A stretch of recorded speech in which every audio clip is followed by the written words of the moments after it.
우리나라 영화 중에 한국 사람들에게 가장 유명한 영화 그러면 아마도 그 제목으로만 따진다면 미워도 다시 한번이라는 영화가 아닐까. 여러분 다 보셨죠? 네, 보신 분은 고개를 끄덕끄덕 해보세요. 그렇죠?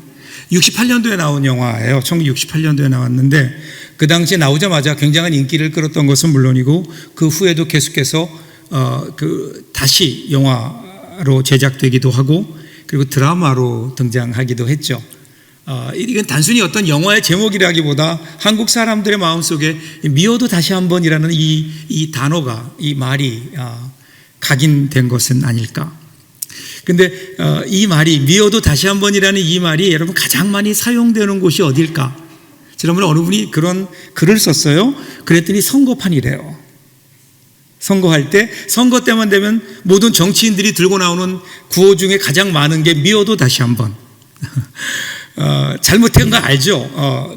미워하는 거 알지만 그래도 다시 한번 국민들의 표를 구하는 그러한 염치 없는 정치인들이 좀 많이 있는 것 같습니다.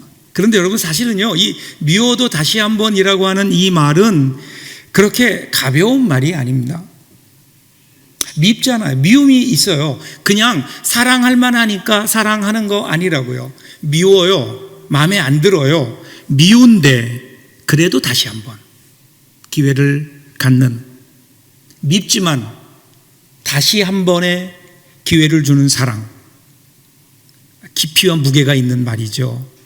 오늘 우리가 읽었던 말씀 출애굽기 34장을 보면요, 이스라엘판 미워도 다시 한 번이에요. 지금까지 우리가 본 대로 하나님께서 그 이스라엘 백성들을 인도해 내셨습니다. 그런데 이스라엘 백성들이요, 하나님을 배반하는 일이 나오잖아요. 모세가 하나님의 율법을 받으러 시내산에 올라간 사이에 두려움에 쌓였던 이스라엘 백성들은 아론과 함께 금송아지를 만들어 놓고 거기에서 광란의 축제를 벌입니다. 이 소식을 듣고 모세가 급히 내려오죠. 급히 내려와서 보니까 이게 웬일입니까? 하나님이라고 금송아지를 만들어 놓고 거기에서 뛰어놀며 춤추고 있는 이스라엘 백성들을 본 모세가 분을 이기지 못합니다. 그래서 그가 가지고 왔던 하나님께 받은 돌판을 던져버리죠. 그리고 깨뜨려 버립니다.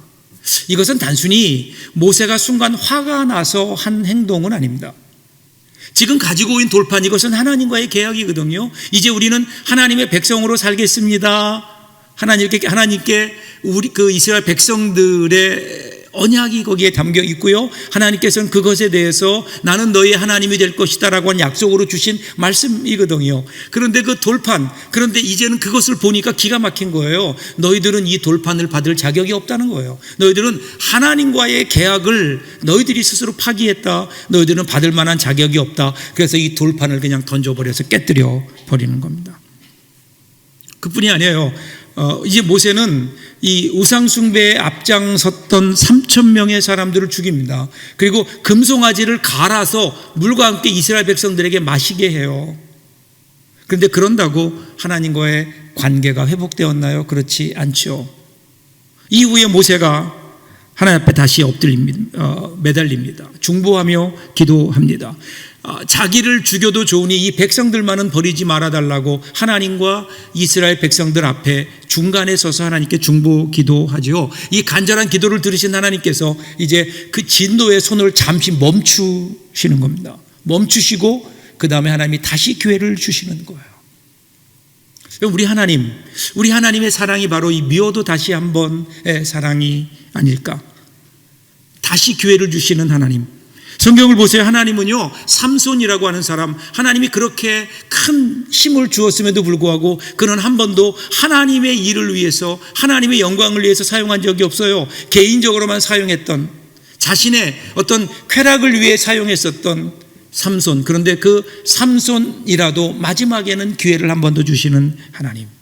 다윗이 범죄했음에도 불구하고 그를 치지 아니하시고 그에게 새로운 기회를 허락하시는 하나님.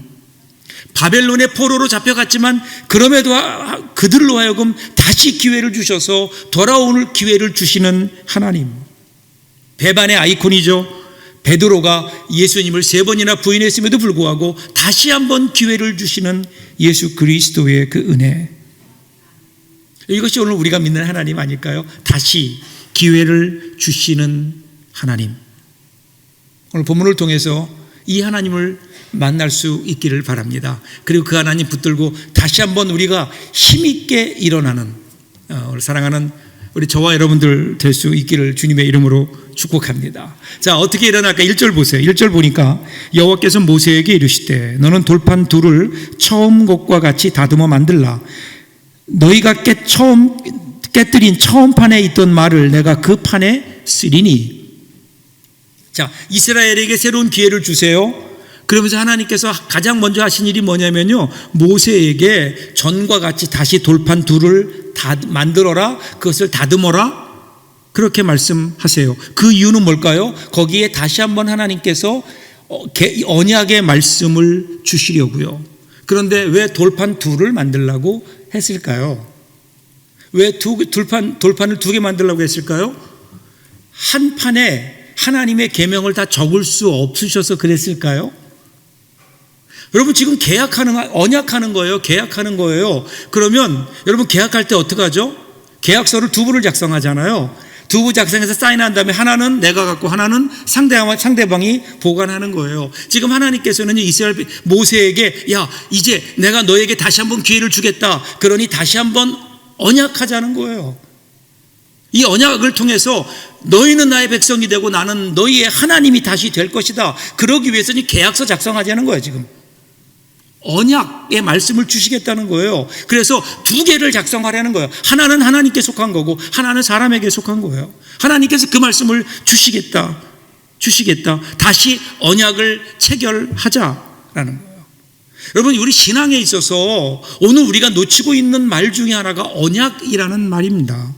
기독교 신앙의 중심에는 언약이 있어요. 성경이 구약과 신약, Old Testament, New Testament, 오래된 약속과 그리고 새로운 약속, 예수 그리스도를 중심으로 그 이전에 오래된 약속과 새로운 약속으로 이루어져 있잖아요.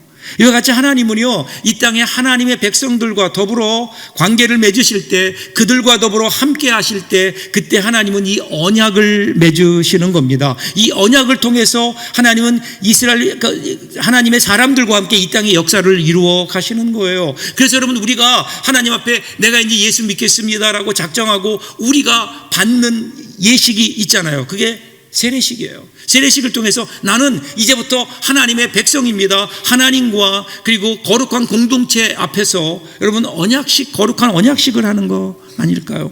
그리고 하나님은 언제나 이 언약을 붙들고 이 언약의 근거 위에서 이 땅에 하나님의 백성들에게 역사하시는 거예요. 하나님이 지금 이스라엘 백성들이 그렇게 하나님을 떠나고 계약을 파기하는 것처럼 보이지만 그럼에도 불구하고 그들에게 새로운 기회를 주시는 것은 물론 하나님의 은혜요, 하나님의 자비하심이지만 사실 그 근거는 언약에 있는 거예요. 하나님과 이스라엘 백성들이 맺었던 그 언약. 이스라엘 백성들이 아무리 범죄하고 그들이 아무리 자기들 멋대로 뛰어놀아도 그럼에도 불구하고 하나님께서 이스라엘 백성들을 완전히 없애지지 못하시는 이유, 그것은 하나님이 이스라엘 백성들과 더불어 맺은 언약인 거예요. 이 언약. 물론 우리의 범죄가 우리를 향하신 그 언약의 실현을 지연시킬 수 있지만 무효화시키지는 못하지만 그럼에도 불구하고 여러분, 그 언약 때문에 하나님께서는 이스라엘 백성들을 붙드시고 다시 기회를 주시는 겁니다. 그래서 신앙의 기준은 환경이 아니에요. 우리의 감정이 아닌 거예요. 언약의 말씀인 겁니다. 우리가 예수 믿는다라고 하는 것은 이 하나님과 언약한 것 아닐까요? 그래서 모세가 이 언약식을 준비해라 라고 하는 하나님의 말씀을 듣고 명령대로 돌판 두 개를 들고 이제 시내산에 올라가는 거예요. 올라갔더니 거기에 당연히 하나님이 오시죠. 이제는 새롭게 언약하시려고요. 6절 보세요. 여호와께서 그의 앞으로 지나시며 선포하시되 여호와라 여호와라, 자비롭고 은혜롭고 노하기를 더디하고 인자와 진실이 많은 하나님이라. 여호와라 여호와라, 스스로 계시는 하나님이라는 뜻이죠. 그 하나님이 나타나시는 거예요. 나타나셔서 이제 언약을 맺으시는데 그 하나님에 대해서 어떻게 설명하나요? 어떻게 그 하나님을 선포하고 있나요? 은혜와 자비롭고 은혜롭고 노하기를 더디하시고 인자와 진실이 많은 하나님. 이 하나님이시가 이 하나님. 인자하신 하나님, 신실하신 하나님, 인자하셔서 그래서 우리에게 새로운 기회를 주시는 하나님, 사실은 자격이 없음에도 하나님의 백성으로 불러주시는 그 하나님의 인자하심과 그리고 그렇게 맺어진 언약은 설사 이스라엘 백성들이 그 약속을 파기한다 하더라도 뒤돌아선다 하더라도 결코 포기하지 아니하시고 끝까지 그 신실하시게 지켜주시는 하나님의 모습, 하나님의 그 신실하심, 그 신실하심 때문에 오늘 이 하나님을 우리가 믿는 것이 그 언약이 유효한 것 아닐까요? 그러면서 노하기를 더디하신다. 7절 보세요. 인자를 1000대까지 베풀며 악과 과실과 죄를 용서하리라. 그러나 벌을 면제하지는 아니하고 아버지의 악행을 자손 3, 4대까지 보응하리라. 하나님을 왜 노하기를 더디하는 분이라고 하셨을까요? 여러분, 이스라엘 백성들이 마음속에 두려움이 있지 않았을까요? 우리가 또 이렇게 언약을 맺는다 하더라도 또 다시 우리가 하나님과 언약을 깨뜨리면 그때는 어떡하지 하는 두려움이 있지 않을까요? 그래서 어쩌면 하나님께서 그들의 마음을 아시고 그에게 노하기를 더디하시는 분. 여러분, 만약에 하나님께서요 우리가 죄를 지을 때마다 노하신다 그러면 이 세상에 살아남을 사람이 누가 있겠어요? 그런데 여러분 기억하세요. 노하기를 더디하신다라는 말은요 언젠가는 진노하신다는 거예요. 진노하지 않으신다는 게 아니에요. 진노하세요. 그런데 그것을 하나님께서 연기하신다는 거예요. 그 마지막은 최후의 심판 때 내가 분명하게 심판할 것이다. 그러나 그때까지는 언약 때문에 그 언약으로 인해서 하나님께서 그 진노를 참으신다, 용서하신다, 기다리신다, 다시 기회를 주신다. 근데 그 다음에 이어 나오는 말씀이 3, 4대까지 보응하겠다. 아버지의 악행을 3, 4대까지 보응하겠다. 물론 이 말은요 앞에 나오는 1000대까지 은혜를 베풀겠다는 말과 비교해 보면 상대적으로 약해 보이긴 하지만 그래도 여러분 이왕 자비 하나님이시라면 그냥 쿨하게 그래 잘못해도 내가 그냥 용서해 주겠다 이러시면 될 텐데 거기 왜 3, 4대까지 그 죄를 묻겠다라고 말씀하시는가? 이 말은요 우리들이 조금 더 그 당시의 상황을 좀 볼 필요가 있어요. 이것은요 여러분 오해해서는 안 되는 게 아버지가 죄를 지으면 그 죄가 아들에게 그 손자에게 3, 4대까지 이른다라고 하는 그런 의미가 아닙니다. 그 당시에 농경사회였고요. 농경사회는 거의 대부분의 집이 3, 4대가 모여 살았어요. 그 중에 하나 만약에 아버지가 가장이 죄를 지었어요. 그래서 하나님께 벌을 받았어요. 그러면 불행이잖아요. 그런데 그 불행을 누가 당하는가 하면 같이 있는 3, 4대를 더불어 살아가는 한 가족이 그 결과를, 죄의 결과를, 벌의 결과를 같이 감당해야 되잖아요. 같이 고통을 받아야 되는 거죠. 그래서 여러분 절대로 이것은요 아버지가 죄를 지면 아들이 벌을 받는다, 아들 때에 벌을 받는다, 자손 대대로 벌을 받는다 아니에요. 그래서 한국 교회에 가게 흐르는 저주, 이것은 절대로 성경적인 것이 아닙니다. 하나님은 그러신 분이 아닙니다. 하나님은 지금 너희가 죄를 진다 그러면 너희에게 죄를 분명히 물을 때가 있다. 그럼에도 불구하고 그것은 그 대에 하나겠다는 거예요. 그 사람에게 한정시키겠다. 그런데 그 사람이 죄를 범해서 그 사람이 불행해지면 그거는 그 사람만의 문제는 아니잖아요. 함께 더불어 살아가는 가족 그리고 그와 연계된 공동체는 그 고통을 분담할 수밖에 없는, 그러니 어떻게 더 조심해라, 그런 하나님의 경고가 아닐까. 여러분 이 하나님이세요. 인자하신 하나님, 신실하신 하나님, 우리와 더불어 다시 기회를 주시는 하나님, 미워도 다시 한 번의 하나님. 모세가 이 하나님의 은혜 앞에 엎드립니다. 9절 보세요. 이르되 주여 내가 주께 은총을 입었거든 원하건대 주는 우리와 동행하옵소서.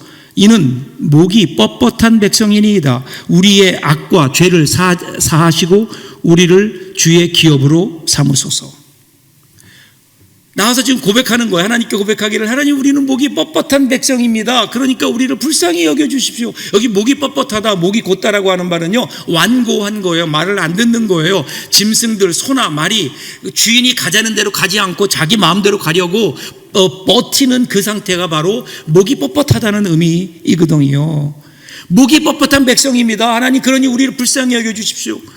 근데 여러분 기억하세요? 지난주에 우리 출애굽기 32장 9절 말씀 보면 하나님께서 이스라엘 백성들에게 진노하실 때 진노하시는 이유가 뭔지 아세요? 그들의 목이 뻣뻣하다는 거예요. 그들의 목이 뻣뻣하기 때문에 내가 그들을 그냥 두지 않겠다. 그들에게 진노하겠다. 그들에게 벌을 내리겠다. 그럼 출애굽기 32장에서는요, 목이 뻣뻣한 것이 하나님의 심판의 이유였어요. 그런데 지금 모세는 그것을, 그 목이 뻣뻣함을 인정하고 하나님께 가지고 나와서 그대로 고백해요. 하나님, 저들은이 아니라 우리는, 저까지 포함해서, 모세까지 포함해서 우리는 목이 뻣뻣합니다. 그러니 하나님이 용서해 주셔야 되지 않겠습니까? 우리로서는 어찌할 수 없습니다. 하나님이 용서하시지 않으면 안 됩니다. 여러분, 같은 이유인데요, 결과는 다른 거예요. 32장에서는 목이 뻣뻣하기 때문에 그들은 심판받아야 되는 거예요. 그런데 지금은요, 그들이 목이 뻣뻣하기 때문에 그들은 하나님의 긍휼을 받는 거예요. 그럼 이것이 여러분 신앙이 아닐까요? 왜 그럴까요? 그 이유는 하나님께 있는 거예요. 하나님의 자비로우심에 있는 거예요. 이제는 그래서 목이 뻣뻣한 것, 심판의 원인이 구원의 원인으로 바뀌는 거예요. 하나님께서는 이스라엘 백성들이 가장 악했던 순간, 그리고 이스라엘 백성들이 다른 어떤 자비를 구할 수 없었던 그 상황, 그런데 거기에서 하나님은 최고의 일을 하시는 거예요. 그들을 향한 최고의 선물을 하나님이 주십니다. 그게 뭐예요? 그게 죄를 용서하시는 거예요. 여러분, 우리의 죄 어떻게 해결할 수 있을까요? 저와 여러분이 가지고 있는 우리의 죄를 어떻게 해결할 수 있을까? 많은 사람들이 이 죄의 문제를 해결하기 노력했죠. 그래서 어떻게 했나요? 선행하려고 많이 노력했잖아요. 좋은 일을 많이 하자. 좋은 일을 많이 해서 내가 지은 죄들을 하면 상쇄시켜보자. 그런데 그게 가능했을까요? 또 하나는요, 가만히 보니까 우리가 죄를 짓는 이유는 우리의 육체의 욕심 때문에 그래. 육체의 정욕 때문에 그래. 그러므로 우리 육체의 고행을 가해서 우리 육체의 어떤 소욕들을, 육체의 욕심을 없애버리면, 그러면 우리가 죄를 짓지 않을 수도 있지 않을까? 그래서 고행을 했다고요. 그런데 그게 성공했나요? 아니에요. 그 어느 누구도 죄의 문제를 해결했다 선포한 사람이 아무도 없습니다. 다 실패한 거예요. 이 죄의 문제는 그럼 어떻게 해결될 수 있을까요? 여러분, 죄의 문제는요, 우리가 노력한다고, 우리가 착한 일 한다고 될 수 있는 게 아니에요. 그 죄의 문제는 온 우주를 창조하신 하나님, 그 하나님께서 용서해 주시는 길밖에는 없는 거예요. 그래서 하나님은 용서의 길을 택하신 거예요. 아무리 그것을 없애고 뽑아도 계속해서 자라나는 그 죄들. 여러분, 우리가 죄를 지으니까 죄인이 되는 것이 아니라 죄인이기 때문에 죄를 짓잖아요. 우리 속에 있는 이 죄의 문제 어떻게 해결할 수 있을까? 아무리 해결하려고도 해결할 수 없기에 하나님께서는요, 그냥 용서해 주시기로 작정하시는 거예요. 그래서 예수님을 이 땅에 보내세요. 예수 그리스도의 십자가의 피로 그들을 덮으세요. 그리고 그들을 향하여 용서하시는 겁니다. 용서하시는 거예요. 이것이 로마서 5장 8절에서 사도 바울이 이런 위대한 선언을 하잖아요. 우리가 아직 죄인 되었을 때에 그리스도께서 우리를 위하여 죽으심으로 하나님께서 우리에 대한 자기의 사랑을 확증하셨다. 우리가 죄인 되었을 때 우리를 위해 십자가에 죽으심으로, 그로 말미암아 우리가 여러분 용서함 받은 것 아니에요. 조이스 마이어라고 하는 분이 단순함이 주는 기쁨이라는 책에서 이런 이야기를 합니다. 한 여인이 예수 믿었어요. 예수 믿고 회개하고 나니까 너무 감사한데, 그런데 가장 큰 문제가 죄의 문제예요. 매일 저녁마다 하나님께 엎드려서 눈물로 하나님, 내 죄를 용서해 주세요. 내 죄를 용서해 주세요. 그 어느 날도 무릎 꿇고 하나님 앞에 사죄의 기도를 드리는데 그때 주님의 음성이 들립니다. 얘야, 네가 처음으로 나를 만났던 날 네가 나에게 용서를 구했지. 그리고 나는 너를 용서했다. 나는 너를 용서했다. 근데 너는 왜 너를 용서하지 못하니? 내가 너를 용서했다. 너는 내가 주는 선물을 받지 않았구나. 사랑하는 여러분, 오늘 우리에게도 이런 모습이 있지 않을까요? 우리 주님께서 우리의 죄를 용서하셨다고 하는 게 과연 무슨 의미일까? 우리가 왜 이 주님의 용서를 우리 마음에 깊이 느끼지 못할까요? 그 이유는요, 혹시 우리가 용서의 근거를 우리에게서 찾으려고 하기 때문은 아닐까? 내가 조금 더 나아진 모습, 조금 더 내가 조금 더 발전된 모습, 내 모습 속에서 죄사함의 근거, 우리 죄가 용서받았다는 근거를 찾으려고 하니까, 그러니까 우리의 모습을 보면 죄 용서 받은 것 같지 않은 거예요. 왜냐하면 여전히 우리에게는 죄가 있거든요. 근데 용서라고 하는 것은요, 우리 죄가 없어졌기 때문에 용서함 받은 게 아니에요. 그냥 하나님께서 용서하신 거라고요. 그러니까 우리의 죄가 용서받았다고 하는 근거는 어디에 있나요? 그것은 우리에게 있는 게 아니라 예수님께 있는 거예요. 하나님께 있는 거예요. 예수 그리스도의 십자가에 있는 거예요. 여러분, 예수님께서 왜 십자가에서 우리를 왜 못 박혀 돌아가셨어요?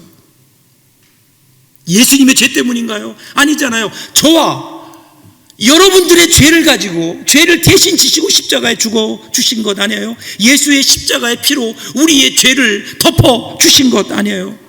이로 말미암아 우리가 구원받은 거 아니에요? 우리가 용서함 받은 거 아니에요? 바로 이 하나님의 은혜, 지금 이 은혜 앞에 모세가 엎드리는 겁니다. 이 용서함. 여러분, 워털루 전쟁의 영웅이었던 영국의 웰링턴 장군의 일화 가운데 이런 일화가 있어요. 그의 그 휘하에 아주 용맹한 장수들이 많이 있었는데, 근데 그 가운데 한 병사가 상습적으로 타령을 하는 거예요. 그래서 하다 안 돼서 이제는 군법에 따라 이제 사형 선고를 내리려고 그 군법 회의에 회부를 했습니다. 그리고 이제 말하기를, 우리는 너를 위해서 최선을 다했다.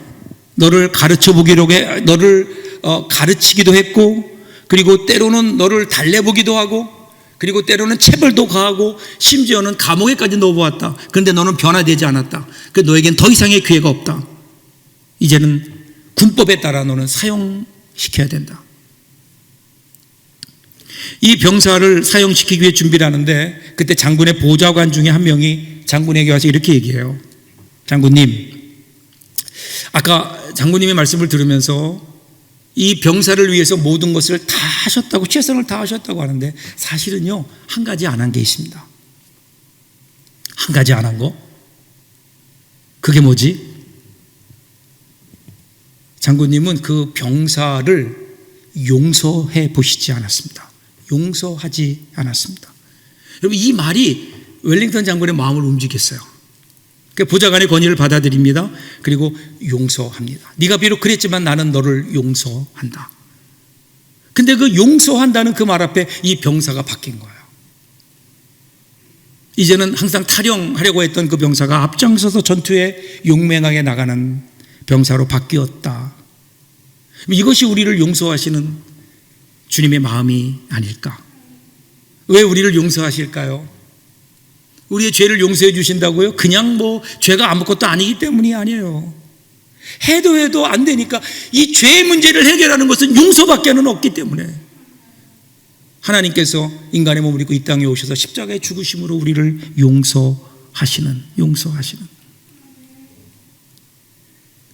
이렇게 하나님께서는 용서하심으로 다시 한번 이스라엘 백성들과 언약을 맺으십니다. 그리고 나서 10절부터 보시면요, 이제는 갱신된 언약의 체결, 그 내용을 이야기하고 있죠. 10절 보세요. 여호와께서 이르시되, 보라, 내가 언약을 세우나니 곧 내가 아직 온 땅 아무 국민에게도 행하지 아니한 이적을 너희 전체 백성 앞에 행할 것이라. 너희가 머무는 나라 백성이 다 여호와의 행하심을 보리니 내가 너를 위하여 행할 일이 두려운 것임이니라.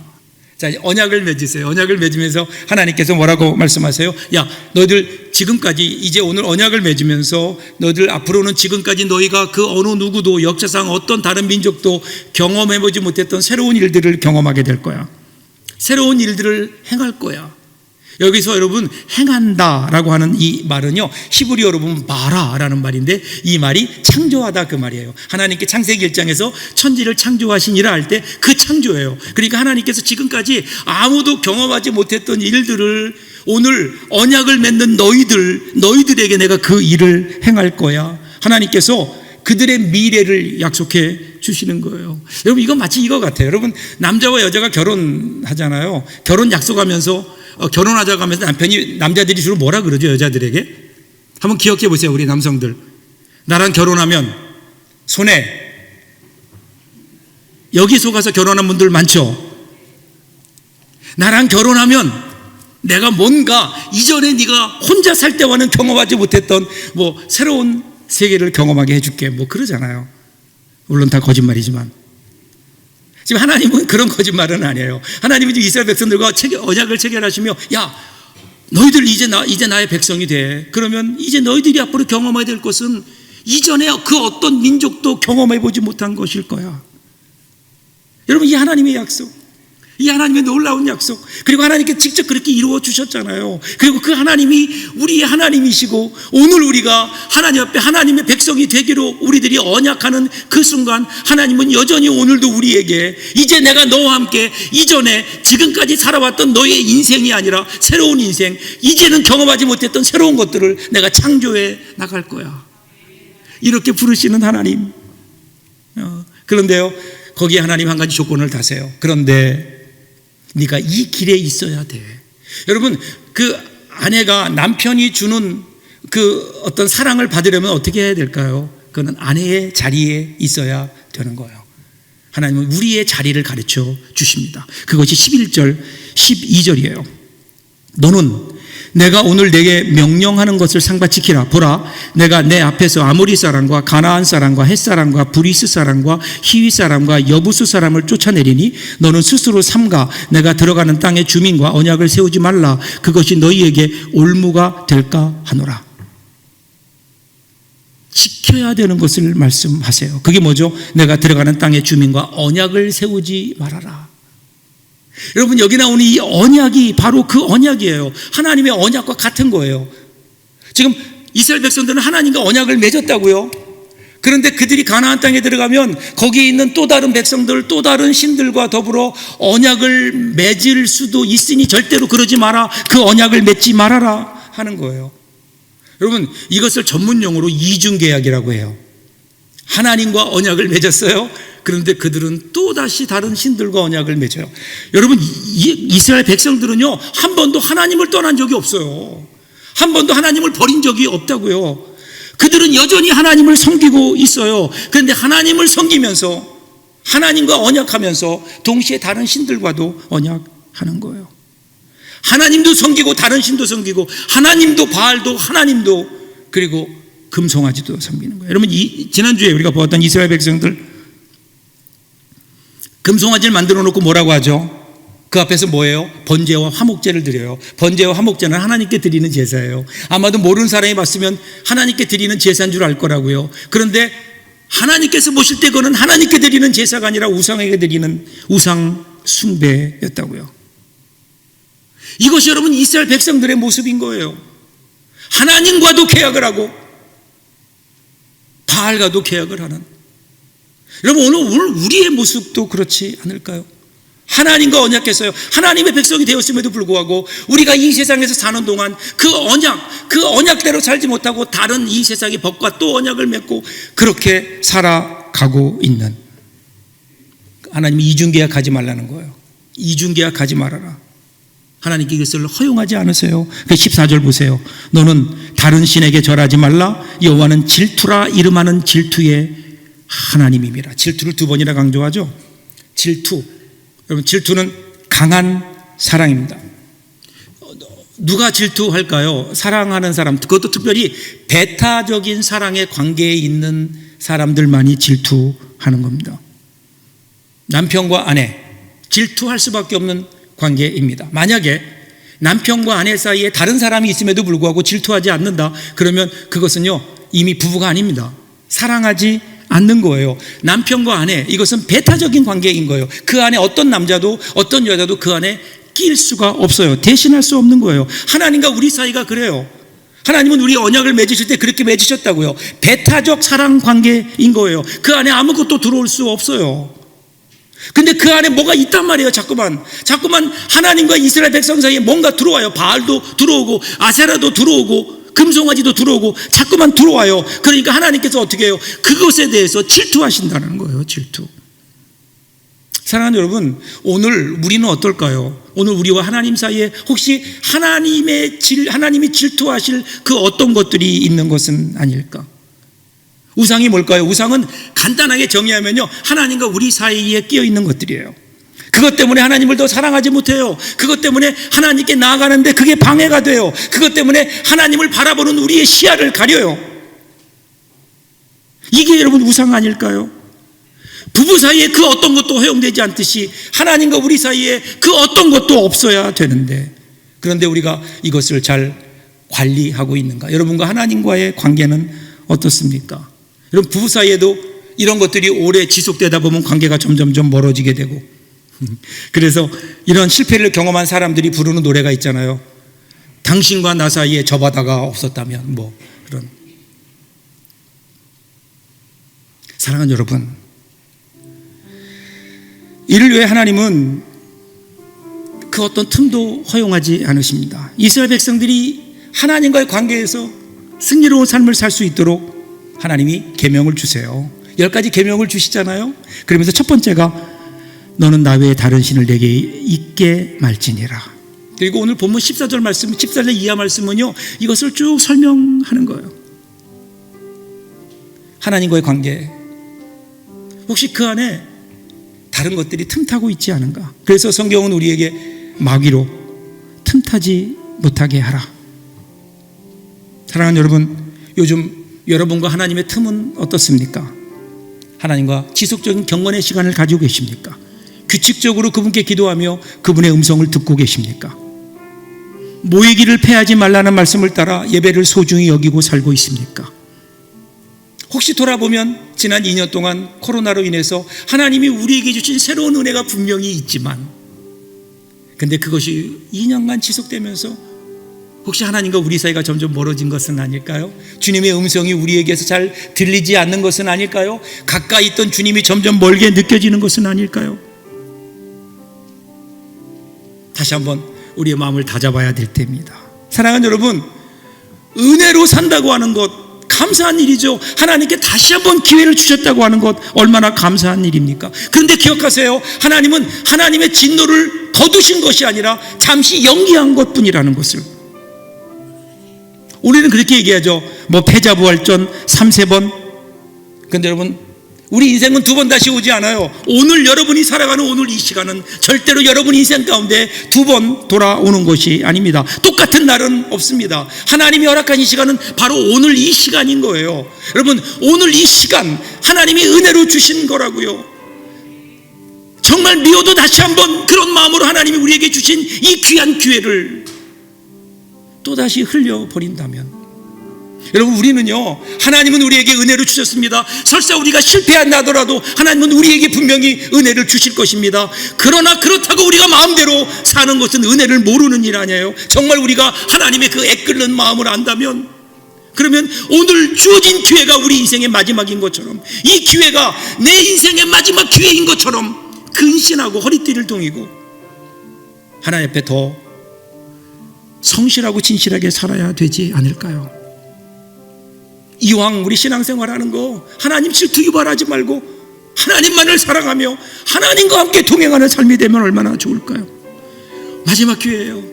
하나님, 오늘 이것이 내 인생의 마지막 기회인 것처럼 성실하게 살아가겠습니다. 하나님의 사람으로 살아보겠습니다. 결단할 때 하나님께서 오늘 우리를 붙드시고 우리의 미래에 약속하신 그 누구도 경험하지 못했던 새로운 일들을 우리에게 보여주실 줄로 믿습니다.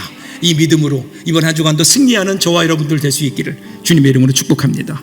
기도하겠습니다.